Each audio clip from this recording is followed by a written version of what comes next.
Hello, my name is Ola, and I'm going to react to Beetlejuice by Nostalgia Critic. What can I say that hasn't already been said about this movie? Like, I love this movie. Everybody's great in it.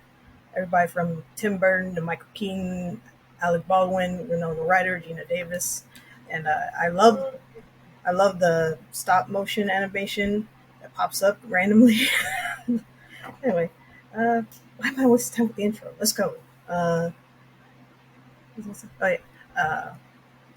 want to like, comment, subscribe my channel, you can. If you don't want to, that's fine too. Anyway, it's showtime.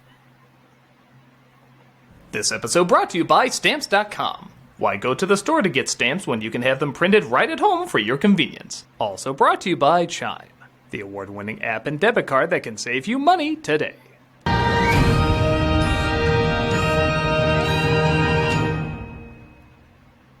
Ladies and gentlemen, behold the outcast, the creepy and depraved, the bizarre creations not meant for the normal world. Embrace the twisted weirdness of freak show cinema. We've all seen that movie that was so popular, every film for a while tries to copy it. After the MCU was a hit, suddenly cinematic verses were everywhere. After Star Wars, there were a ton of clones, some better than the real clones. And believe it or not, there was a time when every movie was trying to be Beetlejuice.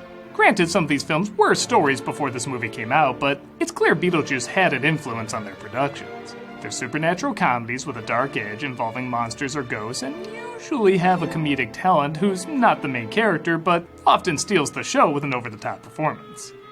Surprisingly, though, Beetlejuice is tougher to clarify than that. Yes, the story seems straightforward. A couple dies and becomes ghosts in their own house while new residents move in and they hire an exorcist for the living to try and get rid of them. But the way the film is executed presents a lot of contradictions that frankly shouldn't work. The world is very detailed, except when it's very vague. It follows a lot of its rules, except when it doesn't. The effects are mind-blowing, except when they're cheap. It has childlike imagery, but it's definitely not for kids. Sometimes the dumbest characters are smart and the smartest characters are dumb. And it's a film about death, depression, and surviving after you fail to survive, yet it's also kind of about nothing. Even the name is a contradiction. He's the title character, yet he's the main player that arguably gets the least amount of screen time. Heck, the film couldn't even agree how to spell his name. In most movies, these would be problems, but with the energetic and bizarre direction of Tim Burton, who only directed one film prior, they helped this movie stand as one of a kind. Nowadays, you will look back on this and immediately recognize Burton's style, but back then, even he wasn't entirely familiar with this style yet. Pee-wee's Big Adventure has elements of his unique look, but it's not swimming in it like this film is. Yes, he clearly combines a lot of styles that have come before him, but the way he combines them makes for a look that we all identify with his name. It was the first time in a motion picture he gave us the visuals we would always associate with him, but ironically the film had a lot of freedom yet a ton of pressure at the same time. The studio didn't fully understand what this was or what it was going to be. So while it did have a decent budget of $15 million, it wasn't on par with what other supernatural comedies had back then. Like Ghostbusters had double that. Because of this, the studio would panic and make recommendations that didn't really follow the film's tone. Instead of singing Deo at the dinner table dance, they recommended a more modern song of the time. Instead of the title Beetlejuice, they want something simpler like Ghost House and the apparently anonymous haunted house story 39480. What? Doesn't get simpler than that. Burton at one point even threw up his hands and said, "Why don't you just call it Scared Sheetless?" And the studio actually considered it. What? To his credit, though, they did let Burton have the final word. And it really is his unique vision as a director and the charm of these actors that make this movie work. One of my favorite things at the time this movie came out was everyone's reactions to Adam and Barb, played by Alec Baldwin and Gina Davis. Everyone seemed to weirdly love or hate these characters. Huh? Why? Baldwin himself was annoyed at the lack of complexity they had, and some critics said they were too boring to be the leads. But not only are they clearly supposed to be the straight men of the film, but they're really likable straight men.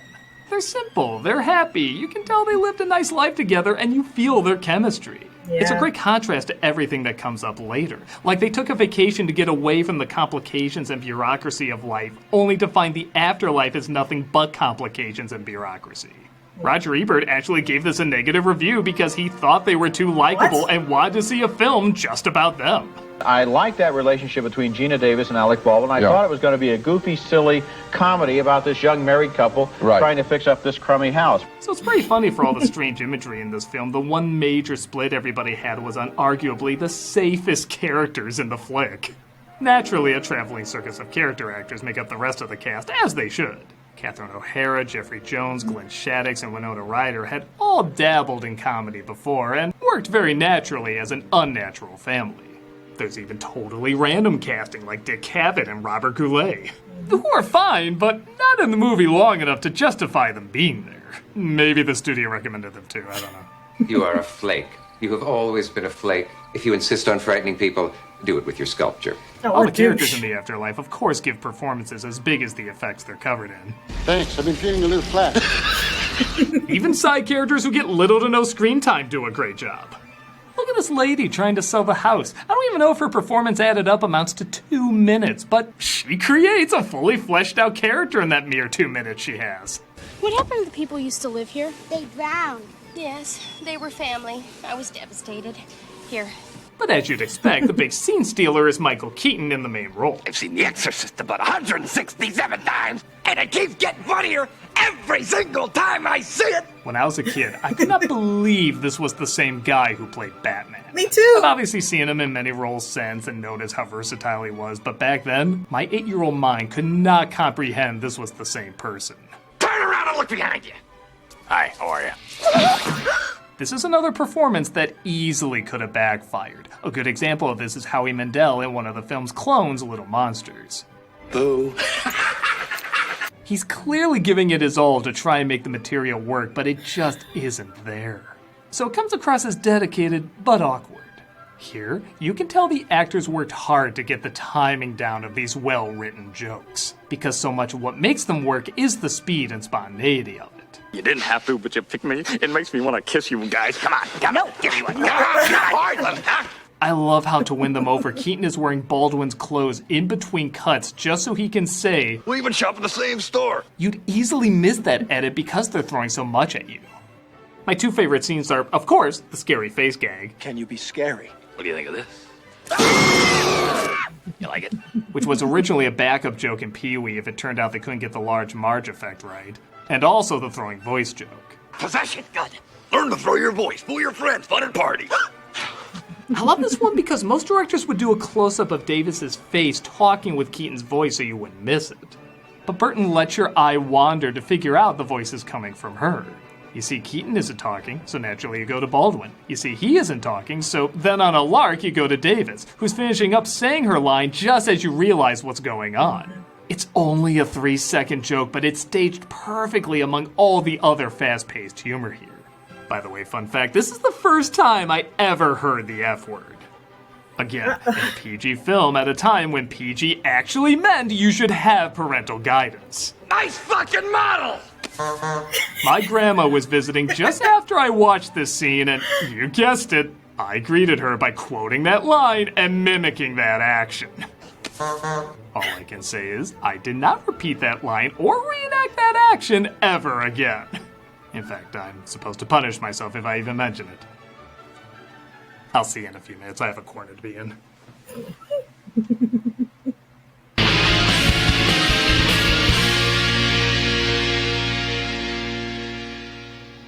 Yeah, I bet you got an earful from your grandma. Said, don't you ever say that, speak to me like that again. I whooped your butt. Like, man, I would too, man. I don't blame her. Crazy. First time you said that word. Oh my god, that's so funny. Oh, I would kill to see that.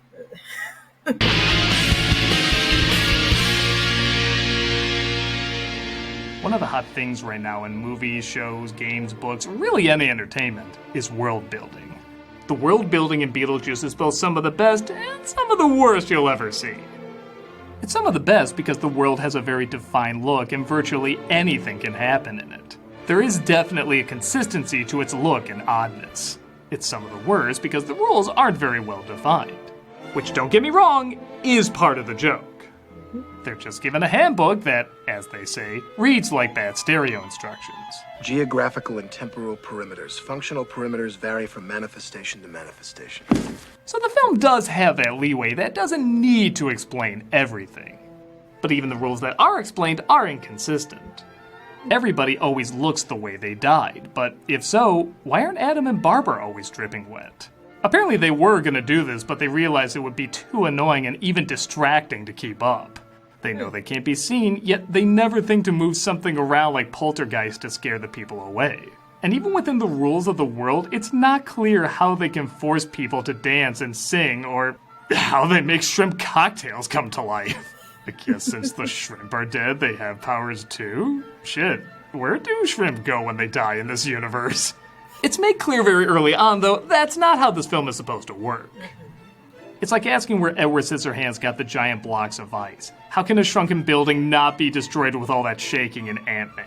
Why doesn't Gandalf use his staff against the Nazguls all the time? This is where the genre of these films come into play. It's here to enhance the ideas of these worlds, not the details. Edward Scissorhands is a fairy tale. Ant-Man is a superhero story. Lord of the Rings is a fantasy. And this is a supernatural comedy.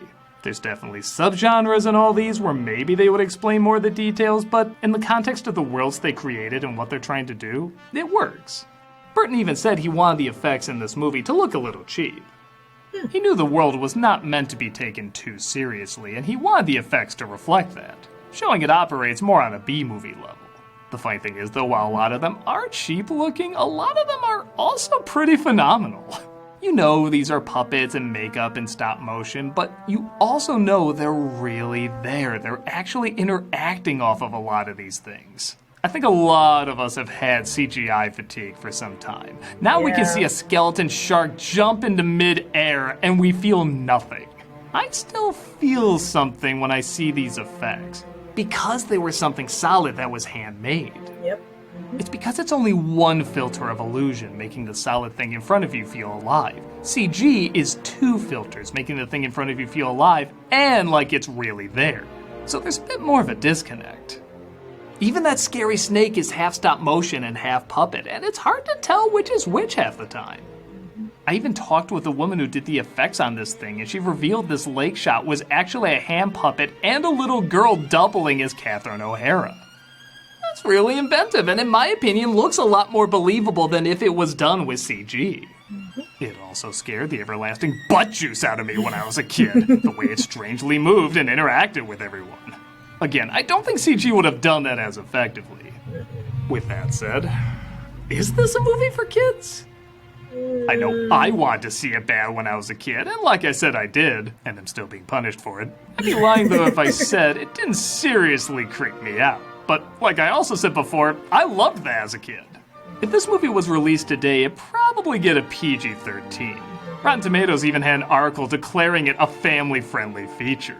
I'll admit, I do chuckle thinking of all the families showing their kids this PG family-friendly feature, thinking it's gonna be something like Frozen, and instead getting...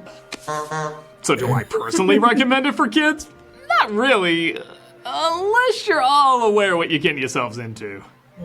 Like I said, I loved this stuff when I was younger, and the visuals clearly have a cartoony mentality. The humor also had a very kindergartner mindset half the time. I even had the toys. Yeah, there were kids' toys at a time when, well, a lot of clearly not kids' movies had kids' toys. Yep. So while I personally don't see it as a kids' film, I can see why kids are drawn to it. Beetlejuice was a major success and even got Burton the job of directing Batman, as Warner Bros. Wanted to see how he'd do on a smaller dark project before giving him a bigger dark project. This was arguably the first time we saw a traditional Tim Burton film, utilizing his more common visuals, themes, and even actors. He would reuse a lot of these people in the future, even picking Keaton as Batman when all the fans were against it.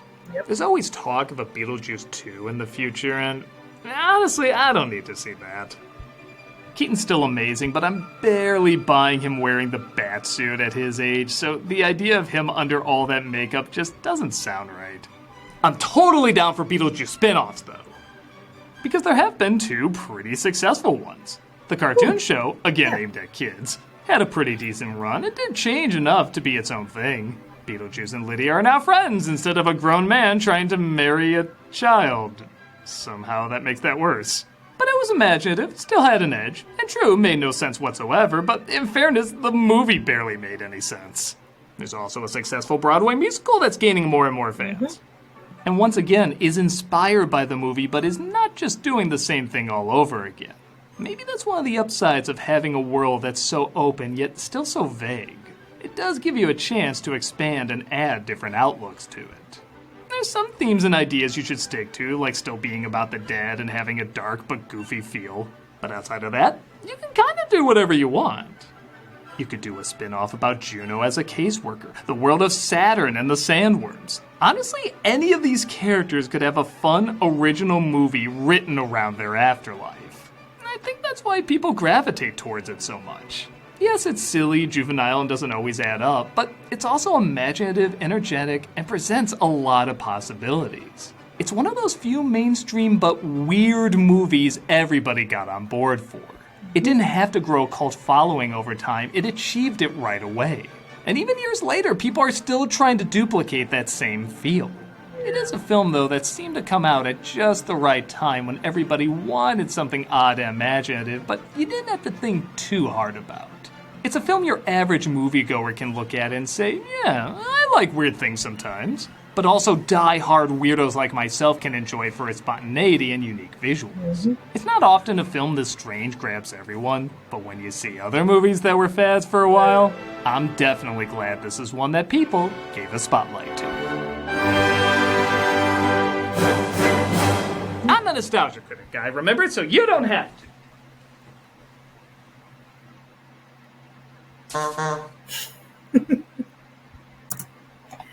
Yeah, it's pretty funny that people are marking, like, showing this to their kids, even though there's clearly some not so kid safety stuff in there. Like, like when he drops the F-bomb. Yeah.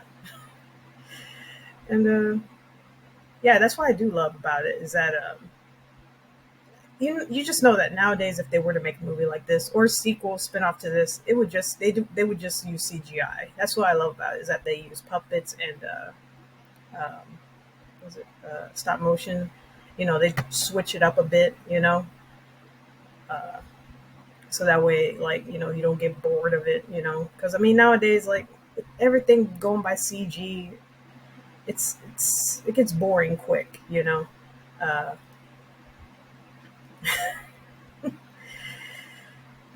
that is pretty messed up, though, how people don't like Alec Baldwin and Gina Davis's character. Like, I like them. I thought they were pretty cool.